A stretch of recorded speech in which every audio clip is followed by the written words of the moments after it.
We told you yesterday about this Uber driver arrested in Tiverton on New Year's Eve for suspicion of driving drunk. Well, according to police, Carlos Cordova was driving two passengers early Saturday morning when an officer noticed him swaying in and out of lanes and then repeatedly stepping on his brakes. Cordova ended up failing a field sobriety test and was ultimately arrested.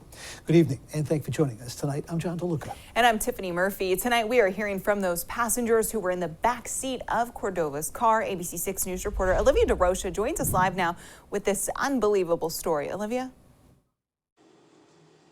Well, Tiffany, that's right. The couple says this definitely is not how they planned to start their new year. Now, of course, they're super glad that they are safe tonight, but they hope this sparks a new conversation to make sure it doesn't happen again. It doesn't matter where you're from. It's a message you see everywhere.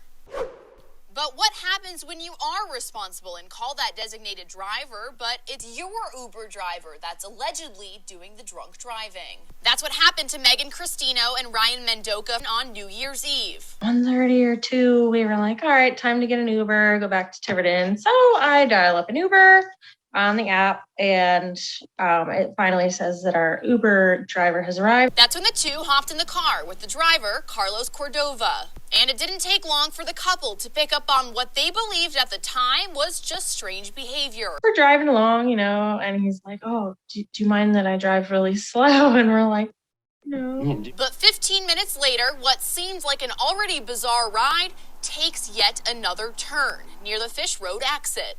And we see, the flashing police light. Police pull the car over, and he was saying that he noticed some swerving and that there was a headlight out. The Uber driver immediately put his hands up on the steering wheel, like as if he was being held at gunpoint or something. The couple says when the officer asked Cordova for his license, he said he didn't have it because he didn't get it back after getting a COVID test. Then the driver, who is trusted to be sober, is asked to do a sobriety field test and perform a breathalyzer test.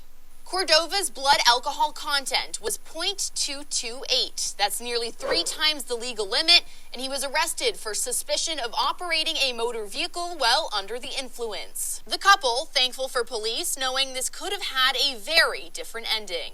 Message to the Uber driver, we just got engaged, and I'm glad that hopefully we'll be able to see our wedding. Very glad they're okay. Now, in a statement to ABC6 News, a spokesperson for Uber says in part they have zero tolerance for alcohol use on the app, and they removed the driver's access to Uber immediately. Now, Cordova is set to go in front of a judge tomorrow morning in Newport. Live in Providence, Olivia DeRocha, ABC6 News. Thanks.